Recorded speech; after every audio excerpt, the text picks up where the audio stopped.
Question आपको given है तो ये जितना डेंजरस लग रहा है उतना डेंजरस नहीं है, बहुत सिंपल है, ध्यान से समझिएगा। देखिए ये आपको √3 की पावर 5 दे रखी, ठीक है, तो आप √3 को लिख सकते हैं 3 की पावर 1/2, ठीक है, लिख सकते हैं। और इसकी पावर कितनी चल रही है 5। और 9 को भी आप क्या करिए 3 की पावर में कन्वर्ट करिए। तो मैं 9 को लिख सकती हूँ 3 का स्क्वायर, 3 का स्क्वायर 9 होता है। और इसके ऊपर आपका क्या चल रहा है 2 चल रहा है, ठीक है। अब इसके बाद इसको 3 की power n as it is ही रखिए।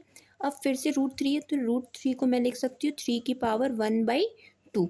और इसकी होल पावर में आपका क्या चल रहा है 3 चल रहा है, ठीक है। इतना समझ में आ गया होगा आपको, आई होप।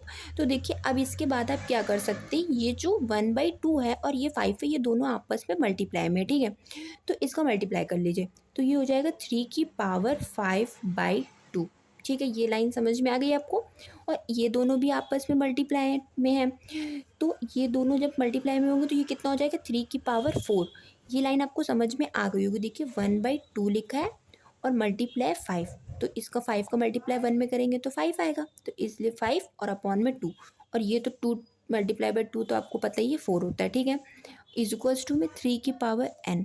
और जैसे यहाँ पे ये हुआ था ऐसे ये है, तो 3 का जब मल्टीप्लाई 1 में करेंगे तो कितना आ जाएगा 3 की पावर 3/2, ठीक है। अब इसे बस सॉल्व कर लीजिए, तो कि 3 की पावर 5/2 मल्टीप्लाई बाय 3 की पावर 4।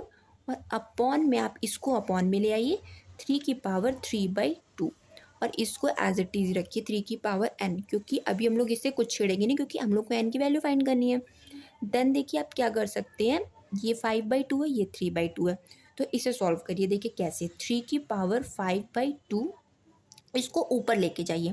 देखिए जब आप इसे ऊपर लेके जाएंगे तो आपका आंसर देखिए क्या हो जाएगा। जब आप 3 की पावर, देखिए मैं बताती हूँ, 3 की पावर यहाँ पे क्या हो जाएगा -3/2 हो जाएगा। जब आप ऊपर, जैसे ये प्लस में था ऊपर गया तो ये माइनस में हो गया। और ये 3 की पावर 4 को एज इट इज़ ही रखिए, ठीक है। अब नीचे तो कुछ नहीं रहेगा क्योंकि इसको तो हम लोग ऊपर ही ले आए। और ये कितना हो जाएगा 3 की पावर n। अब 5/2 में से 3/2 को जब आप माइनस करेंगे तो देखिए क्या आएगा। मैं यहाँ पे साइड में आपको माइनस करके दिखा रही हूँ, 5/2 -2, क्योंकि बेस तो दोनों के सेम है तो इन्हीं दोनों को सॉल्व करेंगे। 5/2 -3/2, तो ये तो 2 लिखा है। 5 -3, तो 5 में से 3 जाएगा कितना आएगा 2, और अपॉन में 2 तो कट के 1 आ गया, तो 3 की पावर कितनी आ गई 1। और ये कितना आ जाएगा 3 की पावर 4। और ये कितना होगा 3 की पावर n। तो देन आप देखिए इसे सॉल्व कर लीजिए, तो ये कितना हो जाएगा 4 और 1 3 की पावर 5। और यहाँ पे कितना है 3 की पावर n। बेस दोनों के सेम है तो इसको कंपेयर कर लीजिए, तो n की जगह पे कितना आ गया 5। ये एक दूसरे से हट जाएंगे तो n की वैल्यू कितनी आ गई 5।